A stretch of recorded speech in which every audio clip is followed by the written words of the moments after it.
Chegamos agora no segundo tópico da nossa lição da Escola Sabatina. O tema é reverência dentro da igreja. Pergunta A, irmão Fábio: como Deus considera o lugar onde Ele manifesta a sua presença e qual foi sua primeira orientação lá no Monte Sinai? Então, a primeira parte, como Deus considera o lugar onde Ele manifesta a sua presença? Interessante que hoje existe um movimento chamado dos desigrejados. Porque eles entendem que a questão do templo, a questão do santuário de Deus, era até a chegada de Cristo. Cristo chegando à necessidade mais de templo, de um local de culto. Todos podem adorar onde quiserem. Tem um fundo de verdade nisso, mas não é completamente dessa forma. Entendemos aqui pelo texto de Êxodo, que onde a presença de Deus se manifesta, onde estiver todos reunidos, ali sim é a casa de Deus, onde todos estão se reunidos.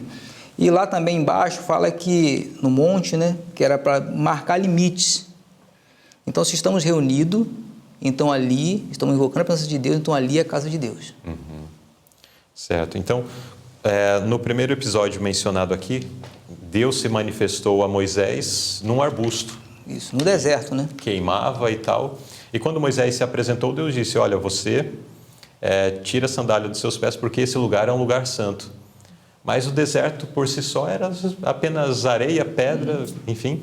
Mas a presença de Deus santificou aquele lugar. A presença de Deus na igreja, o prédio não é nada, né? Mas quando o nome de Deus é invocado e aquilo é consagrado para ser o local de adoração e culto a Deus, a presença de Deus naquele lugar santifica.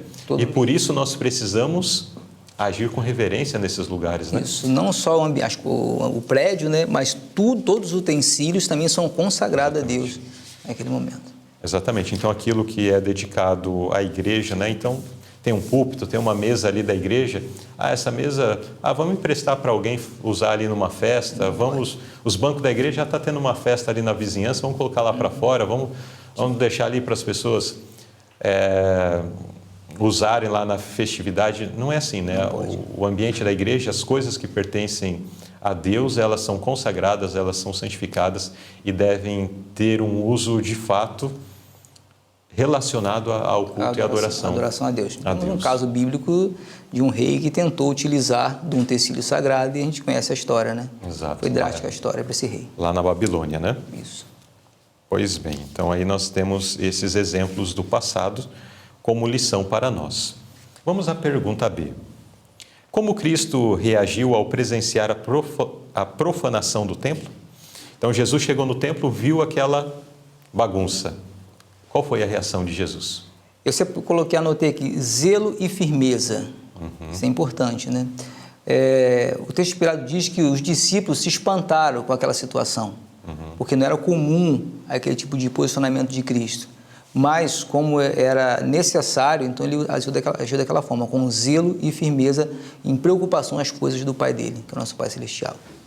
Então, nós vemos ali que Jesus pegou uma corda, e fez com aquilo como se fosse um chicote, e ele foi derrubando mesas e expulsando aquelas pessoas que estavam fazendo da casa de Deus aquele lugar de comércio. E dessa forma, então, fez essa purificação, daquele ambiente que deveria ser sagrado, mas estava sendo utilizado para um fim distorcido, Isso aí. Agora, o que significa o ato de Cristo ao purificar o templo? O que nós podemos aprender desse... É a purificação do coração. A situação do templo, na época, estava lastimável. O templo foi contaminado. E a nossa condição hoje não é diferente. Então, à medida que queremos que essa purificação aconteça em nosso coração, devemos permitir o acesso de Deus. Mas o nosso eu, a nossa carne não vai permitir. Então é necessário firmeza nessa aceitação e deixar Deus fazer a obra, porque lidar com o pecado não é fácil, que está em nós. Devemos abrir o coração para Deus e deixar Ele fazer essa obra. E vai doer até em nós, Mas devemos permitir essa limpeza, essa purificação. Muito bem. Então, Deus quer limpar o templo da nossa alma, Mais à frente na lição vai falar do nosso corpo como um templo também. Mas aqui já traz um pouco sobre esse aspecto, de que muito mais do que limpar o ambiente, Deus quer limpar os nossos corações, né? E a sujeira do ambiente, a bagunça que estava ali no templo, era apenas um reflexo de como estava o coração daquelas pessoas. O coração dos sacerdotes, o coração daqueles que estavam negociando, demonstrando que o coração deles estava completamente tomado da sujeira, pelo desejo do ganho, pelo desejo do lucro.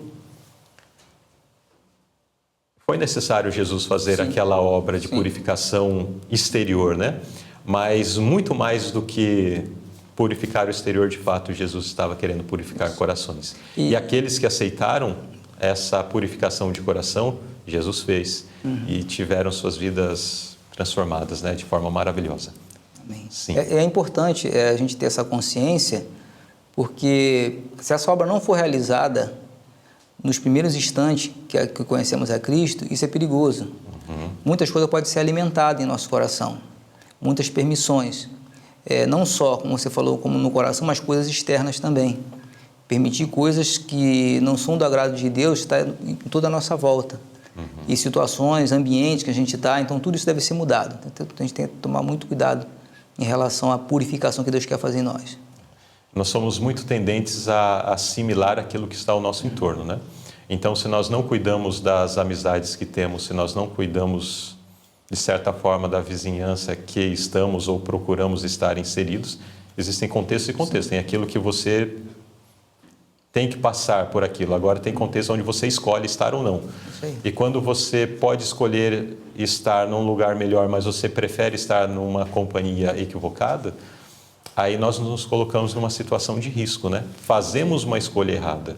E Satanás pode usar desses momentos onde nós fizemos a escolha errada para alcançar a nossa alma e nos afastar de Deus, né? Isso aí, prejudicar essa purificação. Exatamente. Prejudicar a purificação que Cristo quer fazer em nossa vida. Isso aí. Então, vimos nesse segundo tópico, reverência dentro da igreja. Precisamos zelar por essa reverência, precisamos zelar pela reverência no momento de culto, precisamos zelar pela reverência no momento que estamos estudando a palavra de Deus. Às vezes é no nosso lar, mas de que forma nós estamos fazendo isso? Como estamos ali, às vezes, no meio de uma bagunça, pessoas transitando? Como eu mencionei, às vezes existe uma situação onde não tem como eu escolher um momento melhor. Então, a situação é aquela, ok, mas se posso ter um momento à parte, se posso ter um momento de mais sossego, um momento onde tenho a possibilidade de uma maior concentração naquilo que estou fazendo, vamos buscar, vamos dedicar algo melhor. É possível, né? Uma reverência interna do indivíduo e também uma reverência externa do ambiente. Também vamos estar atentos a esse detalhe e buscar esses locais. É possível, né? Sim, Deus permite, Deus possibilita, né? Momentos ou lugares onde podemos nos consagrar ou nos apresentar diante dele de uma forma melhor.